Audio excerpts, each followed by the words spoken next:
পর্যায়বৃত্ত গতি পর্যায়বৃত্ত গতির নামটা শুনছো না?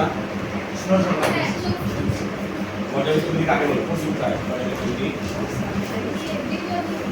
হ্যাঁ, 1980 অধ্যায় সংজ্ঞা ছিল না, বিভিন্ন প্রকার গতির সংজ্ঞা ছিল না, তার মধ্যে পর্যায়বৃত্ত গতি ছিল। তার মনে আছে পর্যায়বৃত্ত গতির সংজ্ঞা কি? দিতে হবে।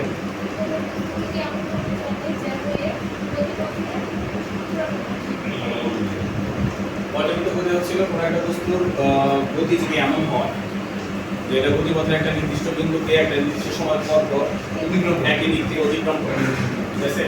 তাহলে এটাকে আমরা বলি কি? ফ্যান পর্যায়বৃত্ত গতি। সূর্যের চারদিকে পৃথিবী ঘুরতেছে, এটা পর্যায়বৃত্ত গতি। পর্যায়বৃত্ত গতিটা কি? কোনো বস্তু কণার গতি যদি এমন হয় যে এটার গতিপথের একটা নির্দিষ্ট বিন্দুকে বারবার একটা নির্দিষ্ট সময় পর একই দিক থেকে অতিক্রম করে, তাহলে এটাকে আমরা বলবো পর্যায়বৃত্ত। পর্যায়বৃত্ত গতি আবার বিভিন্ন রকমের আছে আর কি, সেগুলো নিয়ে এখানে আলোচনা করছি। আমরা যেমন কাজ ক্ষমতা শক্তি চ্যাপ্টারে সরল দোলক দেখছি, তারপরে স্প্রিং দেখছি, তাই না? এগুলা সবই কি তোমার পর্যায়বৃত্ত গতির উপর, ঠিক আছে? তারপরে যে বললো যে ফ্যানের ঘূর্ণন গতি, এটা পর্যায়বৃত্ত গতির উপর। পর্যায়বৃত্ত গতির পাশাপাশি আরেকটা গতি আছে যেটাকে আমরা বলি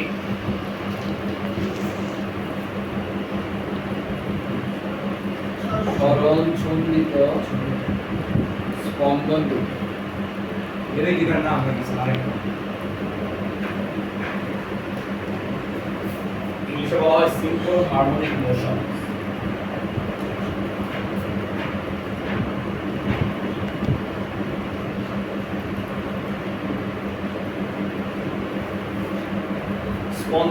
স্পন্দন কি হবে? স্পন্দন মানে কি? স্পন্দন স্যার এই যে স্পন্দন স্যার সংকোচন প্রসারণ। সংকোচন দুটো মিলে স্যার আপনার মনে স্পন্দন মানে কাঁপাকাঁপি করা, আমাদের কম্পাউন্ড কম্পন হচ্ছে, কাঁপতেছে, কাঁপে কেন? জিনিস কাঁপে কেন?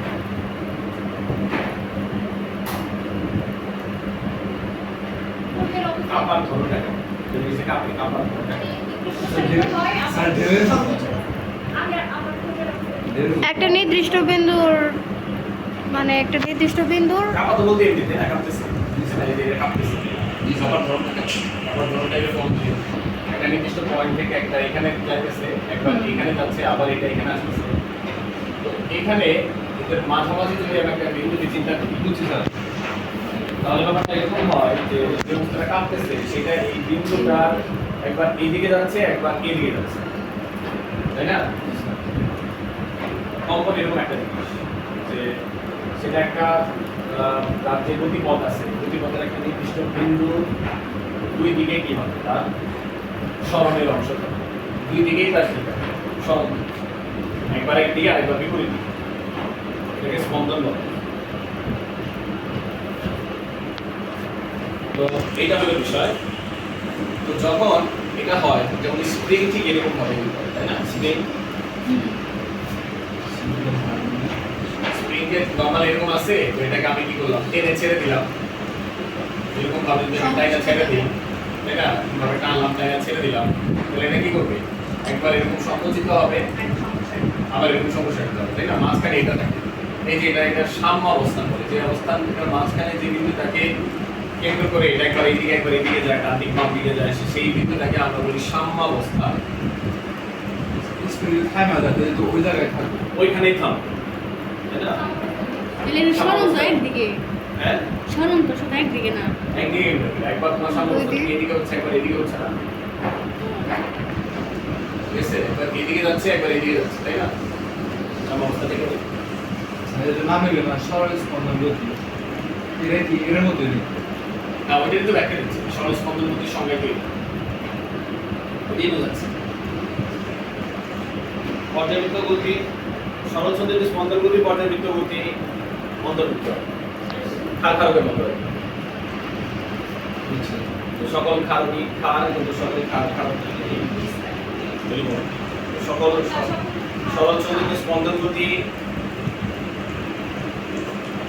পর্যাবৃত্ত গতি। সব ধরনের পর্যাবৃত্ত গতি ষড়যন্ত্র স্পন্দন গতি। ষড়যন্ত্র স্পন্দন গতি হলে একটা বিন্দুকে দুই দিক থেকে অতিক্রম করতে হবে। এর গতিটা ষড়যন্ত্র স্পন্দন গতি না, পর্যাবৃত্ত একদিক থেকে বা পর্যাবৃত্ত। এটাই হলো ডিফারেন্স আছে ষড়যন্ত্র স্পন্দন গতি আর পর্যাবৃত্ত গতির মধ্যে। অন্যান্য সব পিরিয়ডিক্যাল মোশন যেগুলো আছে এই বিষয়। তো এখানে ষড়যন্ত্র স্পন্দন গতির কিছু বৈশিষ্ট্য বলা হয়েছে। বৈশিষ্ট্যটা কি বলা হয়েছে যে ষড়যন্ত্র স্পন্দন একটি বিশেষ ধরনের দোলন গতি। বলা হয়েছে যে এই বিন্দু যে কণাটা যে ষড়যন্ত্র স্পন্দনে স্পন্দিত হইতেছে, যে কণাটা সেটা তোমার যে সরলটা হয়, এই সরলটা ত্বরণের বিপরীতমুখী হয়, ত্বরণের সমান এবং বিপরীতমুখী। ষড়যন্ত্র স্পন্দন সম্পন্ন গতি সম্পন্ন যে কণাটা আছে সেই কণাটা সরল, তার ত্বরণের বিপরীতমুখী হয়। কি বলো, বোঝা যায়? কথা বোঝা যায়? কিভাবে বুঝি? আমাদের ত্বরণের বিপরীত দিকে হয়। ত্বরণের বিপরীত দিকে সরল হয়। ত্বরণের ত্বরণ এদিকে হইতেছে, ত্বরণ উপর দিকে আর ষড়যন্ত্র নিচের দিকে হইতেছে। কোরআন কি সত্যি বলতে এটা পুরো উপর নিচে আঁকে দেয়। পাশাপাশি মানে এদিকে চাপলে ষড়যন্ত্র যা বিপরীত দিকে কাজে একদিকে যায় আর একদিকে আচ্ছা তাই তো বুঝছি। তাই তো বিপরীত হলে তো তাই। তাই তো দেখা যাচ্ছে স্পষ্ট। কথাটা বুঝ নাই।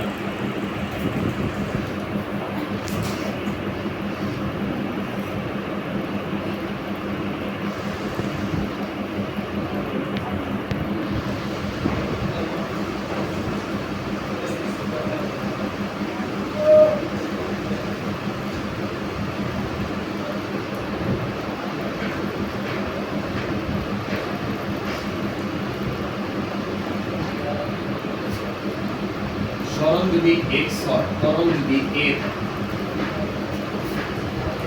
এখানে স্প্রিংটা সাম্যাবস্থান থেকে এটা এদিকে আসছে, তাহলে তার সরণ হলো এদিকে x।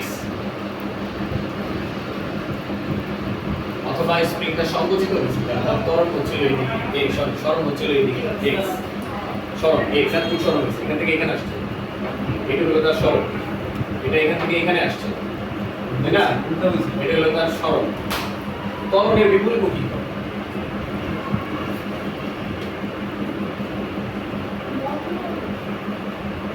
মানে বলটা বিপরীত দিকে যাচ্ছে। তার মানে স্মরণের দিকেই, ত্বরণের বিপরীত দিকে। সরণ ত্বরণের বিপরীত। ত্বরণের বিপরীত দিকে। তুমি যেটা বলছিলে এরকম বলছিলা, বল বিপরীত দিকে। এবার তোমার কাছে তুমি কাজ করো।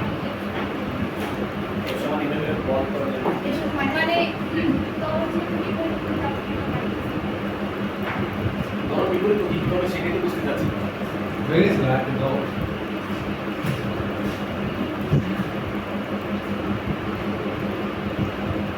সরণ এদিকে।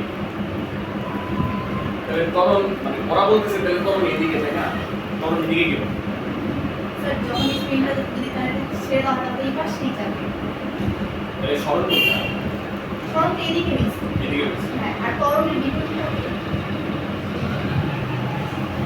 ত্বরণটা কি হচ্ছে মানে যখন এদিকে যাচ্ছে সরণ এদিকে না, বিপরীত দিকে হয়ে যাচ্ছে। তুমি যখন ছেড়ে দিলা তখন সরণটা এদিকে না। হ্যাঁ, সরণ তো আমি তো যখন টানছি তখন সরণ ঘুরছে। এখন তারপর আমি ছেড়ে দিচ্ছি তখন তো তরণের মানে বিপরীত দিকে বেগ হ্রাস পাচ্ছে। বেগ হ্রাস পাচ্ছে। ছাইটা দিলাম তো। ছেড়ে দিলে ঘাস পায়। আর কিছু হবে দেখো। না, না, না, না। স্প্রিংকে ছেড়ে দিলে ঘাস পাবে। বেগ তখন বৃদ্ধি পায়। স্প্রিং বাইরে গেল না, তিন ফুট হয়ে যাবে। আর কিছু হবে দেখো। তো ওইয়া হইল না আর কি। এই হয়ে গেছে এরকম সেট আছে। হ্যাঁ, এরকমই কিছু একটা। Obviously এরকমই কিছু। বলতে হয় না পারে না। এটা কি দেখতে পাচ্ছি কইলে মনে করে সেটা হচ্ছে যখন আমরা এদিকে টানতেছি তখন এই জন্য ওই যে ধনাত্মক কাজ ঋণাত্মক কাজ বোঝার ব্যাপারটা খুব গুরুত্বপূর্ণ হয়ে যায়। আসলে কোন বলের জন্য কাজটা হচ্ছে, কোন দিকে কি হচ্ছে না হচ্ছে। তা আমরা এদিকে যখন এটাকে টানতেছি তখন তো আমি বল প্রয়োগ করতেছি এইদিকে, বস্তুটা সর্বত এদিকেই হচ্ছে, তাই না? তো যখন আমি টানতেছি তখন কিছু ফিল হয় সেটা কি ফিল? মানে ওর সাম্য অবস্থা থেকে ওর জোর করে টাইনা লম্বা করতেছে। ফিল হয় যেটা সেটা হচ্ছিল মনে হয় যে এই জিনিসটাকে ভেতরের দিকে কেউ টানতেছে, হ্যাঁ তাই না? মনে হয় না যখন এটাকে দিকে টানি তখন আমার কাছে মনে হয় না যে ভেতরের দিকে এটাকে কেউ টানতেছে, ভেতরের দিকে এটাকে নেওয়ার জন্য একটা বল প্রয়োগ হচ্ছে, সেটা কে প্রয়োগ করতেছে? বলটা কোথায় আসছে? আমি তো তাই না এটাকে নিচ্ছি, এইটা যে ভেতরের দিকে যাইতে চায়, এই যে বলটা আমি ফিল করতেছি যে আমার ভেতরের দিকে কেউ একজন দিকে টানতেছে, এই বলটা কে প্রয়োগ করতেছে? এই বলটা স্প্রিং নিজে প্রয়োগ করতেছে, স্প্রিং এর বল, তাই না? স্প্রিং যে সমস্যাটা তো হয়েছে নাকি স্প্রিং এর বলের কারণে হয়েছে? না, আমার বলের কারণে। আর এটা যে ভেতরের দিকে আমি একটা বল অনুভব করতেছি, যে ভেতরের দিকে টানতেছে আমি যখন, ওইটা স্প্রিং এর বল, ঠিক আছে? তো এইখানে যখন বলা হচ্ছে যে কণাটার স্মরণ ত্বরণের বিপরীতমুখী, তখন আসলে এইটা এই কণাটার উপরে বাহ্যিক যে বল প্রয়োগ করা হচ্ছে সেটা চিন্তা করা হচ্ছে।